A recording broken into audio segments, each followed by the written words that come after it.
હાલ ગુજરાત વિધાનસભામાં બજેટ સત્ર જોરશોરથી ચાલી રહ્યું છે અને સમગ્ર રાજ્યની નજર ગાંધીનગર તરફ જોવા મળી રહી છે. આંગણવાડી બહેનો માનદ વેતન કર્મચારીઓ માટે 24 માર્ચનો દિવસ ખાસ રહેવાનો છે. શું છે કારણ? બજેટ સત્રના બીજા દિવસે જે રજૂ થતું બજેટ આ વખતે ત્રીજા દિવસે રજૂ થયું હતું, જેને લઈને અનેક અટકળો અને ચર્ચાઓ હાલમાં ચાલી રહી છે. પરંતુ હવે સત્ર આગળ વધતા સૌથી મહત્વપૂર્ણ તબક્કા તરફ રાજ્ય આગળ વધી રહ્યું છે, એટલે કે વિનિયોગ વિધેયક જોવા મળી રહ્યું છે. વિગતવાર માહિતી શું છે? નમસ્કાર મિત્રો, સ્વાગત છે તમારું અમારી યુટ્યુબ ચેનલ. મિત્રો, તમને ખ્યાલ છે તેમ હાલ ગુજરાત વિધાનસભામાં બજેટ સત્ર જોરશોરથી ચાલી રહ્યું છે અને સમગ્ર રાજ્યની નજર ગાંધીનગર તરફ મંડાઈ છે. આ વખતે સત્રમાં કેટલીક પરંપરાગત બાબતોમાં ફેરફાર થતા રાજકીય અને પ્રશાસનિક વર્તુળોમાં ખાસ ચર્ચા જાગી છે. સામાન્ય રીતે બજેટ સત્રના બીજા દિવસે રજૂ થતું બજેટ આ વખતે ત્રીજા દિવસે રજૂ થયું, જેને લઈને અનેક અટકળો અને ચર્ચાઓ શરૂ થઈ. પરંતુ હવે સત્ર આગળ વધતા સૌથી મહત્વપૂર્ણ તબક્કા તરફ રાજ્ય આગળ વધી રહ્યું છે, એટલે કે વિનિયોગ વિધેયક જોવા મળી રહ્યું છે. હાલમાં રાજ્યપાલના સંબોધન બદલના આભાર પ્રસ્તાવ પર ચર્ચા ચાલી રહી છે. સોમવારે આ ચર્ચાનો અંતિમ દિવસ છે. ત્યારબાદ પૂરક બજેટ અને વધારાની માંગણીઓ પર ચર્ચા થશે અને પછી શરૂ થશે વિભાગવાર બજેટ ચર્ચા, જેને વિધાનસભાની ભાષામાં માંગણી પર ચર્ચા કહેવાય છે, જે લગભગ 12 દિવસ ચાલશે. આ સમગ્ર પ્રક્રિયાનો પરાકાષ્ઠ દિવસ છે 24 માર્ચ, જ્યારે વિનિયોગ વિધેયક પસાર થશે અને 25 માર્ચે સત્ર પૂર્ણ થશે. 24 માર્ચ કેમ છે ઐતિહાસિક અને નિર્ણાયક? તો મિત્રો, સામાન્ય નાગરિક માટે કદાચ 24 માર્ચ એક સામાન્ય દિવસ હોઈ શકે છે, પરંતુ રાજ્ય સરકાર માટે આ દિવસ તહેવાર સમાન હોય છે, કારણ કે વિનિયોગ વિધેયક પસાર થતાં જ સરકારને તેના કુલ રૂપિયા 4.8 લાખ કરોડના બજેટમાંથી રકમ ખર્ચવાની સત્તાવાર મંજૂરી મળી જાય છે. એટલે કે જે 4.8 લાખ કરોડનું બજેટ જાહેર કરવામાં આવ્યું છે, તે બજેટમાંથી રકમ ખર્ચવાની સત્તાવાર મંજૂરી ત્યારે તેમને મળી જાય છે. તો બીજા શબ્દોમાં આપણે કહીએ તો વિનિયોગ વિધેયક પાસ થાય એટલે કે સરકારનું બજેટ સત્તાવાર રીતે અમલમાં આવી જાય છે.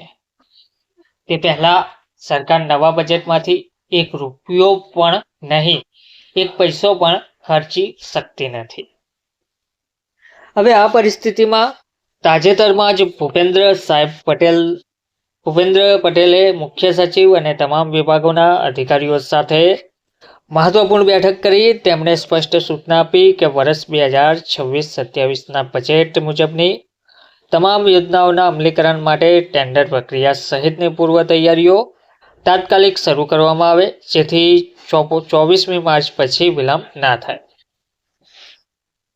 તો હવે આ તાકીદમાં મુખ્યમંત્રીની પ્રજાહિત અને પ્રજાલક્ષી દ્રષ્ટિ સ્પષ્ટ દેખાઈ આવે છે. સરકાર ઈચ્છે છે કે બજેટ પાસ થતાં જ વિકાસના કામો જમીન પર દેખાવા લાગે, તેમજ આંગણવાડી બહેનો અને માનદ વેતનદાર ધારકો કર્મચારીઓ માટે 24 માર્ચ કેમ છે ખાસ? હવે બીજો એક મોટો મુદ્દો છે આંગણવાડી બહેનો અને માનદ વેતન ધારકોનો, એટલે કે આંગણવાડી બહેનો અને માનદ વેતન ધારકો માટે પણ 24 માર્ચ ખાસ રહેવાનું છે. તો શા કારણે આ ખાસ રહેશે? તો હવે વાત કરીએ રાજ્યની લાખો આંગણવાડી બહેનો અને માનદ વેતન મેળવતા તમામ કર્મચારીઓ. ગુજરાતમાં હજારો આંગણવાડી કેન્દ્રોમાં કાર્યરત બહેનો વર્ષોથી બાળકોના પોષણ, મહિલાઓની સંભાળ અને ગ્રામ વિકાસમાં મહત્વપૂર્ણ ભૂમિકા ભજવી રહી છે. ઘણી વખત જોવા મળ્યું છે કે તેઓ પોતાના મર્યાદિત માનદ વેતન છતાં સમર્પિત ભાવથી સેવા આપી રહ્યા છે. હવે જો બજેટમાં તેમના માનદ વેતનમાં વધારો, ભથ્થામાં સુધારો કે અન્ય સુવિધાઓની જોગવાઈ કરવામાં આવી હોય, તો તેનો વાસ્તવિક લાભ તેમને ત્યારે જ મળશે જ્યારે વિનિયોગ વિધેયક પસાર થશે. એટલે કે 24મી માર્ચ એ દિવસ છે જ્યારે વધારેલા માનદ વેતનની અમલવારીનો રસ્તો સાફ થશે. બાકી રહેલી ચૂકવણી અને નવા દર મુજબના લાભોને મંજૂરી મળશે. તેમજ નવી ભરતી, તાલીમ અને સુવિધાઓ માટેના ખર્ચની સત્તાવાર મંજૂરી આપવામાં આવશે. તો ફક્ત આંગણવાડી બહેનો જ નહીં પણ તમામ માનદ વેતન આધારિત કર્મચારીઓ જેમ કે આશા કાર્યકરો, ફિક્સ પગારવાળા કર્મચારીઓ, વિવિધ બોર્ડ નિગમોમાં માનદ આધારિત સેવાઓ આપતા કર્મચારીઓ માટે પણ આ દિવસ અત્યંત મહત્વનો રહેવાનો છે. શું સંદેશ આપે છે આ સમગ્ર પ્રક્રિયા? તો આ સમગ્ર પ્રક્રિયા બતાવે છે કે લોકશાહી પદ્ધતિમાં બજેટ માત્ર આંકડાઓનો દસ્તાવેજ નથી, પરંતુ તે રાજ્યના વિકાસ, કર્મચારીઓના હિત અને સામાન્ય નાગરિકના કલ્યાણનો માર્ગદર્શક નકશો છે. 24મી માર્ચ પછી માર્ગો, પુલો, શાળાઓ અને હોસ્પિટલો માટેની ફાળવણી જમીન પર કામરૂપે દેખાશે. ગરીબ અને મધ્યમ વર્ગીય પરિવારો માટેની કલ્યાણકારી યોજનાઓ અમલમાં આવશે. કર્મચારીઓ માટેની જાહેરાતો અને વચનો હકીકતમાં બદલાશે.